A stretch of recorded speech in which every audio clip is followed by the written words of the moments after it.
Reduce, reuse, recycle. It's a familiar slogan probably to everybody. Maybe you picture the green triangle with arrows, their logo, or the blue box in your home. Maybe when I say that, you remember going to a redemption center and returning bottles and cans. Today though, I want to propose that recycling may not be the best answer to America's waste problem. Recycling is still waste, and reducing is the best option to reduce our waste and positively impact our environment. I know what you might be thinking. Whoa, whoa, whoa. Hold on, I've been recycling my whole life. My first point is that you've probably been recycling wrong. If you drink coffee out of a paper cup and then put that in recycling, you're recycling wrong. If you rinse out a yogurt cup and put it in your recycling bin, you're recycling wrong. If you break down a pizza box after dinner and put it in your recycling bin, you're recycling wrong. And if you put all of your cans and bottles into a plastic bag and then toss that into the recycling bin, you're recycling wrong. According to a New York Times article, 6 Things You're Recycling Wrong by Livia Albach-Ripka, these items are often recycled wrong. The coffee cups a lot of times have a film on the inside that contaminates the recycling batch. The pizza box has grease on it. And the plastic bag that you put your cans and bottles in isn't emptied when it goes to the recycling facility. Instead, that bag contaminates the batch. And you may not know, but there are different types of plastic, and your yogurt containers are made out of one of the plastics that can't be recycled, plastics 3 through 7. I'm willing to bet that many people didn't even know that there were so many different types of plastic. Each of those items can contaminate an entire batch and render it useless. Then it goes to the garbage. It goes to the landfill. Gail in Context posted an article from the Wilson Daily Times, Recycling, Back to Basics, Wrong Items Contaminate Your Bin. And they talk about how the contamination of batches is such a huge problem that municipals are adopting the slogan, when in doubt, throw it out. This brings us right back to square one with a waste issue.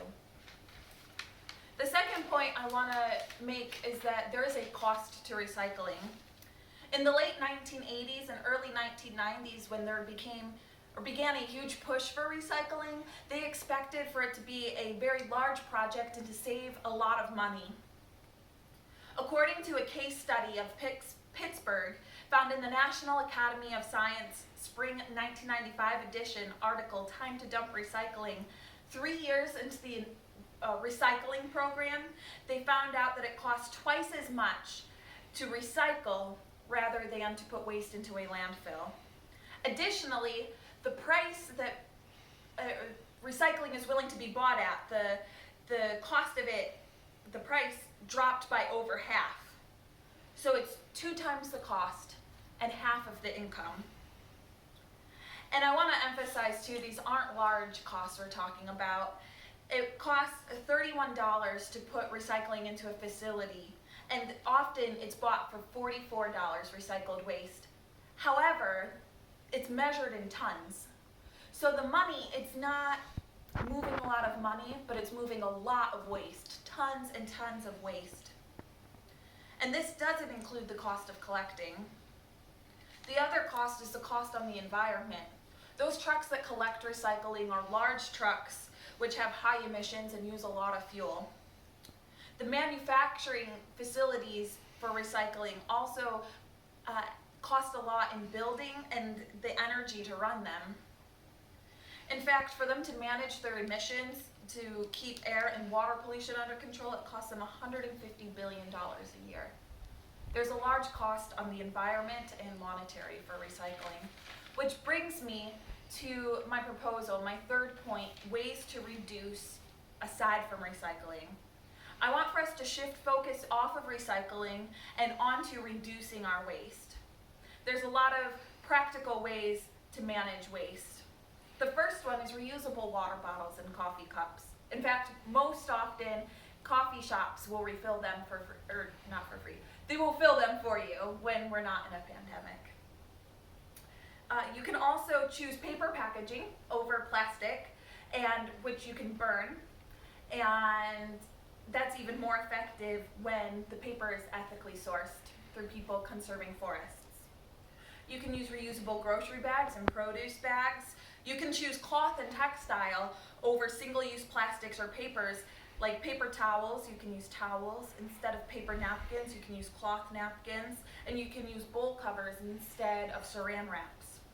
You can choose to buy in bulk with jars and reusable sacks. And there are silicone Ziploc bags to reduce the amount of single-use Ziploc bags. There's even soaps, shampoo, and conditioner that come in bar form instead of large plastic bottles. In our family, we choose to use reusable cloth diapers to minimize our waste. You can start small, one item at a time, room by room.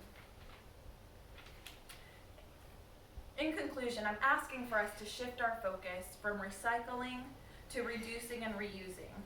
Shift your focus from filling a blue bin to trying to not produce as much waste in either a blue bin or your trash. We all know and acknowledge that pollution and deforestation are negatively impacting our Earth. Now that we realize the problem and how recycling contributes to it, it is our responsibility to implement change. Perhaps one person won't make a large dent. However, collectively, our small changes can make a lasting impact.